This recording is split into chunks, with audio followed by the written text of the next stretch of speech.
You are sitting in a gray, fabric-partitioned cubicle at exactly 20:14 p.m. on a Tuesday. The fluorescent tube light above you emits a microscopic, high-pitched hum that burrows directly behind your eyes. You stare at a spreadsheet, cell D47, which reads 41's 294 weighted. That is the exact remaining balance of your student loans. Your stomach tightens, an acidic knot forming as you realize your checking account currently holds $318.42. The math is a suffocating weight. You hear the rhythmic, heavy footsteps of your manager, Dave, slapping against the cheap carpet. He pauses behind your chair. You hold your breath, feeling the cold sweat prickle at the nape of your neck, your fingers freezing over the sticky plastic keys of the keyboard. He clears his throat, a wet, gravelly sound, and reminds you about the Q3 report due at 5:00 p.m. You nod, forcing your mouth into a tight, compliant line. Your heart pounds, a dull thud against your ribs. Every second in this chair feels like a physical extraction of your life force. You calculate the hours. $2.80 hours a year. At $24.75 an hour after taxes, it will take you exactly 16.4 years to pay off your debt, assuming you never eat, never sleep, never live. The air in the room is stale, smelling faintly of old coffee and industrial cleaner. You are trapped in a perfectly constructed, invisible cage of mediocrity. You swallow hard, tasting copper. It happens on a Thursday at 11:47 p.m. You are alone in your apartment, the only light coming from the harsh, blue glare of your laptop screen illuminating the dust motes dancing in the air. The rain outside hits the window pane with sharp, chaotic taps. You have been building a specialized software tool in secret for 412 consecutive nights. You click the refresh icon on your browser. The page stutters for a fraction of a second. Your breath catches in your throat. Your chest tightens so violently you think you might pass out. The number on the screen changes from a bleak $0 to an astronomical, terrifying 4/2/17/558.33. It is the acquisition wire transfer. Your hands begin to shake, a violent, involuntary tremor that rattles the desk. You stare at the 7 digits, the commas slicing through the sequence like cold blades. You blink, once, twice, expecting the server to crash, expecting an error code. But the number remains burning into your retinas. 4/2/17/558.33. The silence in your room suddenly feels deafening, heavy, and thick. You can hear the blood rushing through your ears, a rhythmic rushing sound. A cold numbness spreads from your fingertips up to your elbows. You do not scream. You do not jump up. You just sit there, frozen, realizing that everything you have ever known, every financial anxiety that has dictated your existence for the last 29 years, has just been instantly, violently obliterated. It is Friday morning, 17:12 a.m. You stand in front of your bathroom mirror, staring at the dark, bruised bags under your eyes. The number 4,217,558.33 is still seared into your brain, an invisible brand. You grip the edges of the porcelain sink, the cold ceramic bites into your palms. You turn on the faucet. The water rushes out, hitting the drain with a hollow splash. You splash freezing water onto your face, the shock forcing a sharp gasp from your lungs. As the droplets run down your cheeks, a cold, calculated realization crystallizes in your mind. If you tell anyone, the money becomes a target.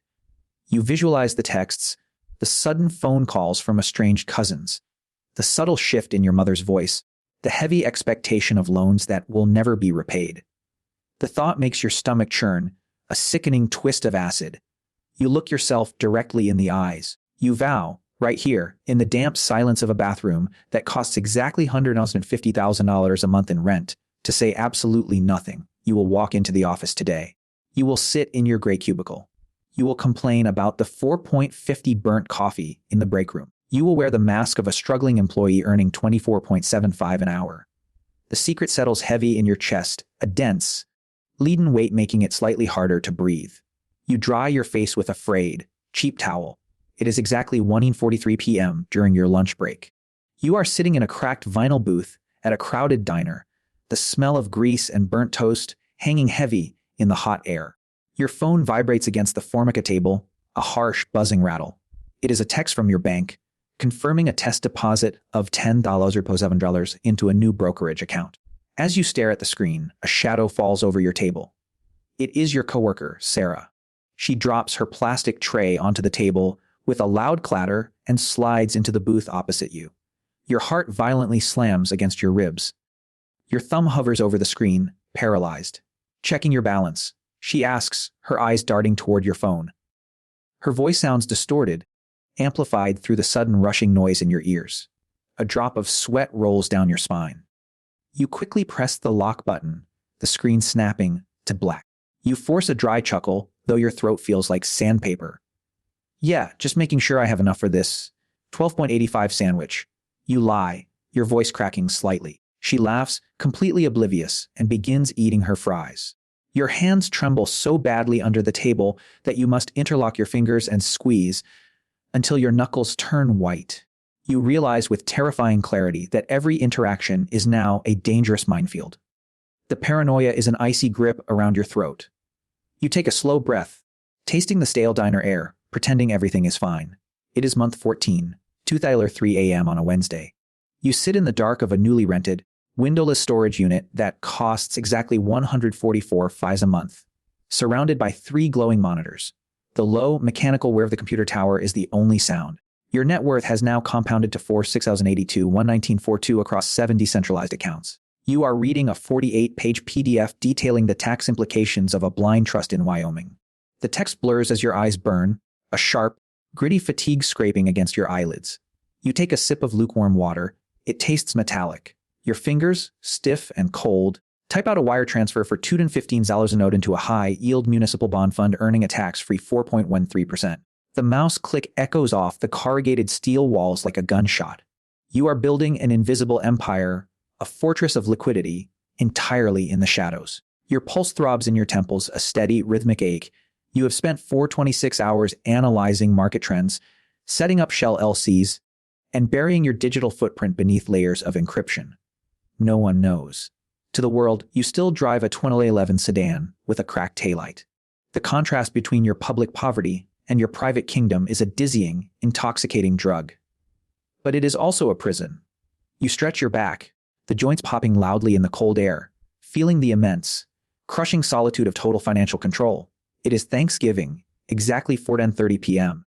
The dining room smells overwhelming. Roasted meat, heavy spices, and cheap wine. Your uncle leans across the table, his face flushed and greasy, complaining loudly about a Funeral Hundred's $400 transmission repair that is ruining his year. He looks directly at you, his eyes filled with a patronizing pity. You know how it is, he says, taking a loud, wet gulp of his drink, struggling to make rent. Your jaw tightens so fiercely your teeth grind together, a sharp spike of pain shooting up into your cheekbones. In your left pocket, your phone holds the app to a brokerage account currently generating $468.22 in passive income every single day. You force your lips to curve into a sympathetic, pathetic smile. Yeah, you lie, the words scraping against your vocal cords like rusted iron. It's tough out there. You stare at the cheap paper napkin in your lap, tracing the embossed pattern with a trembling, cold fingernail. You could write him a check for his transmission right now. You could buy the entire neighborhood, but you remain silent. The physical restraint requires agonizing effort. Your shoulders are knotted, burning with tension. You feel entirely alienated, a phantom haunting your own family. The mask you wear is suffocating, glued to your face with fear and discipline. You swallow a bite of dry turkey, the food turning to ash in your mouth, completely isolated in a crowded room. It is a Tuesday evening, exactly 6:18 p.m. You are sitting on a faded green park bench. The air is thick, smelling of wet concrete and impending rain. Beside you sits your oldest friend, Mark. His hands are buried in his thinning hair. He is sobbing. A raw, ragged sound that tears at the quiet evening. He just confessed he is 18, 450.75 in debt, facing immediate foreclosure on his home. The paper notice is crumpled in his fist. Every instinct in your body screams to help him. Your phone, sitting heavy in your right pocket, connects to an account holding $5,100 to 440.19. The silent stretches agonizing and thick. You can hear the distant, dull roar of highway traffic. Your heart hammers against your ribs, a frantic, desperate rhythm. A bead of sweat drips down your temple. You open your mouth. The words, "I can pay it," sit right on the tip of your tongue, tasting like copper and salvation. But then, the cold, calculating paranoia rushes back in. If you pay it, the mask shatters. The questions start. The dependency begins. Your breathing turns shallow, ragged. You clench your fists until your nails bite painfully into your palms, drawing tiny crescents of blood. The physical effort to keep your mouth shut is excruciating. You reach out, placing a cold, trembling hand on his shaking shoulder. "I'm so sorry, Mark." You whisper, the lie burning your throat like acid. "I wish I could help. It is month 36, exactly 4:05 a.m. on a Sunday." You stand alone on the balcony of a luxury high-rise apartment that you secretly bought under a blind LLC for $1,250,000. The city below is a grid of silent, glowing amber streetlights. The wind whips past your ears, a hollow, rushing whistle that bites at your cheeks. You look down at your phone screen one last time. The dashboard displays an aggregate net worth of $780,14,992.60. You have won the game. You are completely, undeniably free from the financial terror that dictates human existence. Yet, your chest feels hollow, scooped out by a cold, blunt instrument. There are no celebrations.